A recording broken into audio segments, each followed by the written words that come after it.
दोस्तों, एक शैतानी दिमाग अपने दिमाग को किस हद तक ले जा सकता है। और वो कहते हैं ना, शक का कोई इलाज नहीं होता। आज की कहानी एक ऐसी कहानी है जिसे जानने के बाद, जिसे सुनने के बाद आप सभी की रूह कांप जाएगी और आप सोचेंगे कि आखिर कोई ऐसा कैसे कर सकता है। और जब आप वजह जानेंगे तो और हैरानी आपको होगी।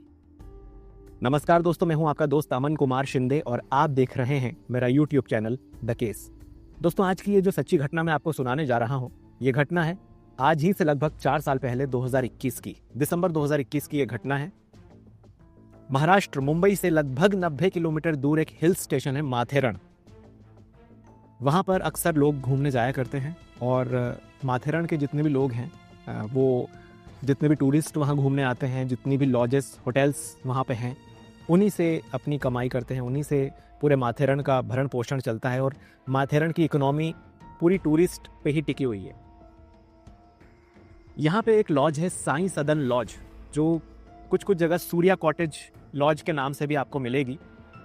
वहाँ पे 12 दिसंबर 2021 इस लॉज में कुछ टूरिस्ट रुके हुए थे। क्योंकि ये जो लॉज थी, ये थोड़ी सी आउटर में लॉज थी। वहाँ पे जितने भी लोग आते हैं माथेरन में घूमने के लिए, वो मेन जो जगहें हैं, वहाँ पे कुछ बड़ी बड़ी लॉजेस हैं, मेन वहाँ पे रुकते थे। और ये जो लॉज थी, ये बहुत छोटी लॉज थी, आउटर में थी। यहाँ बहुत कम लोग आते थे, सस्ते में यहाँ कमरा मिल जाया करता था और यहाँ पे कम ही लोग रुकते थे। बट जितने भी लोग यहाँ पे रुकते थे, चूँकि टूरिस्ट बहुत आते थे, तो यहाँ पे भी रूम फुल हो ही जाया करते थे। 12 दिसंबर को सुबह इस लॉज में नाश्ता और चाय होता है और जितने भी टूरिस्ट उस लॉज में रुके हुए थे, वो नाश्ता करते हैं, चाय पानी करते हैं और दोपहर तक वो अपने घूमने निकल जाते हैं माथेरन, सभी जितने भी टूरिस्ट थे। पर एक कमरा था जो लॉक था, जिसका दरवाज़ा नहीं खुला था। जब क्लीनिंग स्टाफ जाता है उस रूम में, पहले तो सभी हैरान होते हैं कि भाई सभी ने अपने रूम से निकलकर नाश्ता कर लिया, इस रूम से कोई क्यों नहीं निकला है। तो जब क्लीनिंग स्टाफ दोपहर को जाता है, क्योंकि सभी रूम क्लीन करने होते हैं, तो क्लीनिंग स्टाफ जब दरवाज़ा खटखटाता है कि दरवाज़ा खोलिए, क्लीन करना है, तब भी कोई रिस्पॉन्स नहीं आता अंदर से। तो इस लॉज के मालिक हैं केतन रमानी। केतन रमानी भी आते हैं अपने स्टाफ के साथ। वो भी हैरान कि भाई अंदर से कोई आवाज़ भी नहीं आ रही, यहाँ तो गेस्ट रुके हुए हैं, खोल भी नहीं रहे हैं, क्या बात है। तो ये मास्टर की से उस दरवाजे को खोलते हैं। अब जब मास्टर की से उस दरवाजे को खोला जाता है, तो उस दरवाजे को खोलने के बाद अंदर का जो रूम होता है, वहाँ पे कोई नहीं होता। बेड जमा हुआ होता है, अंदर किसी का सामान रखा हुआ नहीं होता है। तो इन्हें लगता है कि शायद जो गेस्ट रुके थे वो चले गए। और जो गेस्ट वहाँ पे रुके हुए थे उस रूम में, उन्होंने 2 दिन के लिए ये कमरा बुक किया था और 2 दिन का पैसा भी उन्होंने पहले ही पे कर दिया था। तो इन्हें लगा कि हो सकता है शायद यहाँ जो रुके हुए थे वो चले गए। क्लीनिंग स्टाफ वॉशरूम जाके साफ करता है, रूम जाके साफ करता है। तो वॉशरूम में देखते हैं कि लाल लाल कुछ छींटे पड़े हुए हैं वहाँ पे और उन छींटों में से बदबू आ रही है। और सफाई का स्टाफ जब सफाई करते करते जैसे ही बेड के नीचे की सफाई करता है, तो जो शख्स सफाई कर रहा था, बेड के नीचे जब उसकी नज़र पड़ती है तो उसकी रूह कांप जाती है, उसके पैरों तले ज़मीन खिसक जाती है, वो घबरा जाता है, बदहवास हो जाता है, चीखता चिल्लाता है, क्योंकि बेड के नीचे रखी हुई थी एक सरकटी लाश। जी हाँ दोस्तों, एक सरकटी लाश उस बेड के नीचे पड़ी हुई थी और उस लाश के तन पे एक भी कपड़ा नहीं था। सभी लोग घबरा जाते हैं। केतन रमानी जी तुरंत पुलिस को कॉल करते हैं। माथेरन पुलिस वहाँ पे पहुँचती है, मीडिया की टीम वहाँ पहुँचती है, फॉरेंसिक टीम वहाँ पहुँचती है। और जब ये खबर सब जगह फैलती है कि माथेरन के एक लॉज में मिली एक निर्वस्त्र सरकटी लाश, तो ये देखते ही देखते बहुत बड़ा मुद्दा बन जाती है, मीडिया में न्यूज़ फैल जाती है। अब पुलिस तफ्तीश करती है, फॉरेंसिक टीम भी वहाँ होती है। तो तुरंत सबसे पहले इस बॉडी को, चूँकि ये बॉडी एक फीमेल की बॉडी थी, तो तुरंत इस बॉडी को पनवेल सब डिस्ट्रिक्ट हॉस्पिटल पहुँचाया जाता है पोस्टमार्टम के लिए। अब पुलिस सबसे पहले पूछताछ करती है स्टाफ से कि भाई इस रूम में कौन रुका था। तो वहाँ का स्टाफ बताता है कि 11 दिसंबर, जस्ट एक दिन पहले, शाम को 7:30 बजे 2 लोग, एक लड़का एक लड़की, वो इस रूम में रुके हुए थे। तो जब पुलिस पूछती है स्टाफ से कि भाई आईडी कार्ड कहाँ है इनका, आईडी कार्ड दिखाओ, तो भैया यहाँ पे एक बहुत बड़ी लापरवाही पता चलती है इस होटल स्टाफ की कि यहाँ पे आईडी कार्ड लेते ही नहीं थे, ये सिर्फ रजिस्टर में नाम एंटर करते थे और रजिस्टर में एंट्री करके ही ये रूम दे दिया करते थे। और इस लॉज में सीसीटीवी कैमरे भी नहीं लगे हुए थे। ये दो बहुत बड़ी बड़ी खामियां देखने को मिलती हैं इस लॉज में। तो अब जब पुलिस वो रजिस्टर चेक करती है तो उसमें अमजद खान और रुबीना बेगम नाम से ये रूम बुक था और इन्होंने अपना एड्रेस लिखाया था अंबरपुर का, जो वहाँ से लगभग 37 किलोमीटर दूर पड़ता है। तो पुलिस की अब एक टीम भेजी जाती है अंबरपुर कि जाओ पता करो कि अमजद खान और रुबीना बेगम नाम का कौन वहाँ रहता है, पूरी डिटेल निकाल के लेके आओ। और एक टीम अब तलाश करने में जुट जाती है कि ये जो सिर है जो गायब है इस बॉडी से, वो कहाँ पे है। दोस्तों, इस बॉडी को देखकर साफ साफ पता चल रहा था कि कातिल ने इस बॉडी की पहचान मिटाने की कोशिश की है, क्योंकि सर गायब है तो फेस नहीं है। साथ ही सीधे हाथ की कलाई के नीचे टैटू भी बना हुआ था जो कि खरोचा गया था इस बॉडी पे। और इस बॉडी की जब तफ्तीश की जाती है तो पता लगता है कि इस बॉडी पे और कोई खरोच के निशान नहीं थे, मतलब कि कोई जोर जबरदस्ती इस बॉडी के साथ नहीं की गई थी। जिसने भी ये घटना को अंजाम दिया था वो बड़े शांत तरीके से किया था। तो अब पुलिस अगल बगल वाले जितने भी रूम में लोग रुके हुए थे उनसे पूछताछ करती है, क्योंकि तफ्तीश में ये तो समझ में आ जाता है कि 11 दिसंबर की रात से लेके 12 दिसंबर की सुबह सुबह के बीच में ही ये कांड को अंजाम दिया गया है। तो अगल बगल वाले जितने भी लोग रुके हुए थे उस होटल में अलग अलग रूम्स में, उन्होंने कहा कि नहीं साहब, हमें तो कोई ऐसी आवाज़ नहीं आई, हमें तो कुछ भी सुनाई नहीं आया है इस रूम से। तो जब ये चीज़ सामने आती है तो पुलिस और कंफ्यूज हो जाती है कि भाई ना तो शरीर पे फेस है, ना शरीर पे जोर ज़बरदस्ती के निशान हैं, और वो जो टैटू था वो भी खरोचा गया है। क्या करें क्या करें। तो अब पुलिस सीसीटीवी फुटेज चेक करती है। पुलिस जब सीसीटीवी फुटेज चेक करती है तो चूंकि उस होटल में तो सीसीटीवी फुटेज नहीं था, तो अब पुलिस उस लॉज की तरफ जाने वाली जितनी भी लोकेशंस थी उसके सीसीटीवी फुटेज खंगालने की कोशिश करती है। अब वहाँ का एक एरिया है कस्तूरी नाका। उस कस्तूरी नाके के पास जो सीसीटीवी लगा हुआ था उसमें एक वीडियो कैप्चर हो जाता है। दो लोग, एक लड़का एक लड़की, चेहरे पे मास्क लगा हुआ, और दोनों उस कैमरे में आए हैं। और जब पुलिस तफ्तीश करती है और जब पुलिस वो फुटेज दिखाती है वहाँ के स्टाफ को कि यही थे क्या, देखो, क्योंकि चेहरे पे मास्क लगा हुआ था फिर भी लोग पहचान ही लेते हैं, कहते हैं हाँ साहब यही दोनों थे, यही कपड़े उन्होंने पहने हुए थे। तो इतना साफ था कि ये वही लोग थे जो इस होटल में रुके हुए थे। अब इसी बीच एक और सीसीटीवी फुटेज पुलिस के हाथ लगता है जिसमें 12 तारीख के रात के 3 बजे से 4, मतलब सुबह सुबह के 3 बजे से 4 बजे के बीच वही शख्स जो सीसीटीवी फुटेज में दिखा है, जो दो लोग दिखे हैं उसमें से जो मेल पर्सन है वो होटल से निकलकर एक जगह है, वहाँ का एक रेलवे ट्रैक है, उसके पास एक 250 फीट गहरी खाई है, उस तरफ एक जंगल है, वहाँ जाते हुए दिख रहा है। कंधे पे एक बैग टांगा हुआ है और ये अकेला जा रहा है और बहुत तेज़ी में जा रहा है। ये कैप्चर हो जाता है।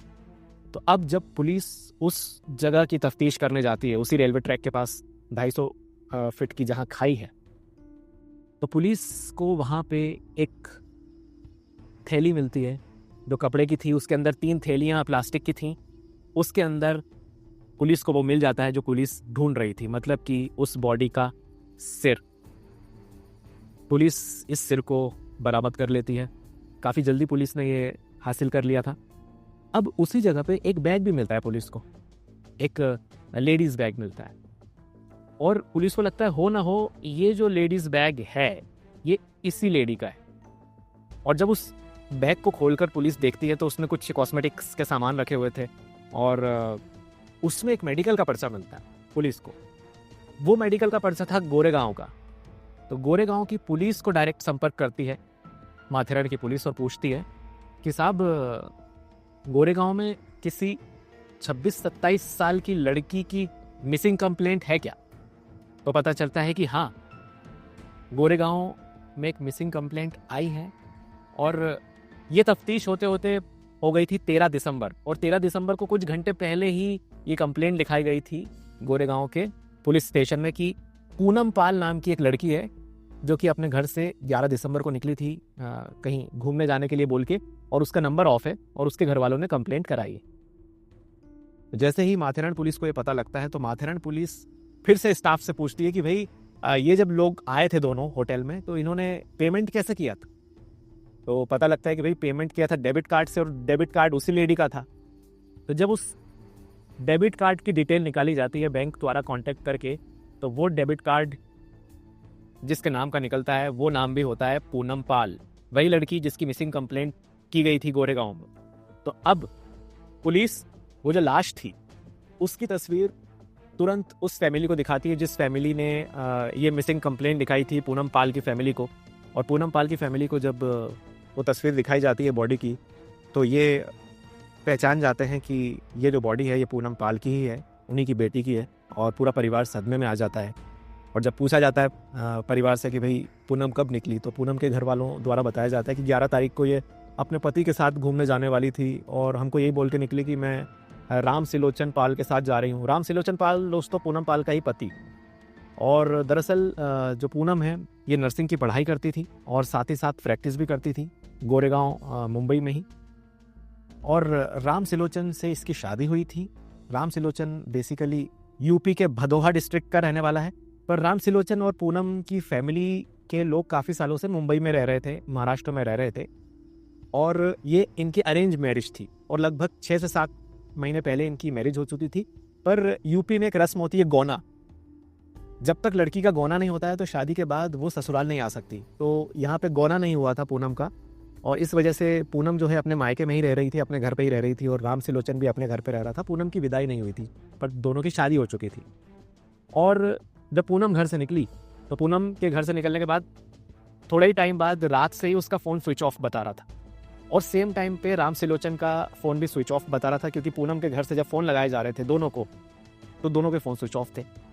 12 तारीख को सुबह 10 से 11 बजे के बीच में जब पूनम के भाई ने कॉल किया था राम सिलोचन को कि दीदी कहाँ पे हैं, तुम्हारे साथ गई थी, तो यहाँ पे घर वालों द्वारा बताया जाता है कि राम सिलोचन ने कहा था कि नहीं, पूनम तो मेरे साथ नहीं आई, मैं तो ऑफिस के काम से गया हुआ था।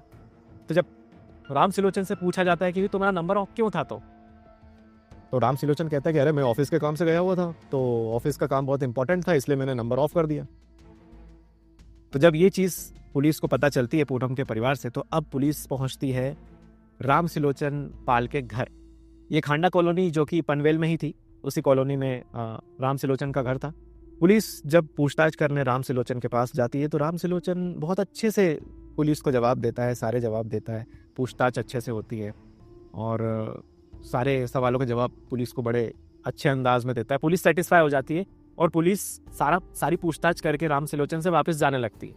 पर तभी पुलिस के एक ऑफिसर की नज़र पड़ती है राम सिलोचन के गर्दन के पीछे एक निशान पे, और वही सेम निशान उस सीसीटीवी फुटेज में था, जो सीसीटीवी फुटेज पूनम के साथ जो शख्स दिखा था उसके गले पे जो निशान था वो। जब पूछा जाता है कि भाई पूनम पाल के साथ ये तुम हो, तो नहीं, ये मैं नहीं हूँ, पता नहीं कौन दूसरा होगा, पूनम के साथ मैं नहीं हूँ, हो सकता है कोई दूसरा हो। पर जैसे ही उस निशान के बारे में कहा जाता है कि फिर भाई ये निशान तो तुम्हारा वही है जो सीसीटीवी फुटेज में आया है, तो यहाँ से जो राम सिलोचन पाल है ये पकड़ा जाता है। और पुलिस जब अपनी वाली पे आती है, सख्ती से पूछती है, तब राम सिलोचन अपना जुर्म कबूल करता है और बताता है कि हाँ, मैंने ही पूनम को इस दुनिया से अलविदा करवाया, मैंने ही पूनम को मौत के घाट उतारा।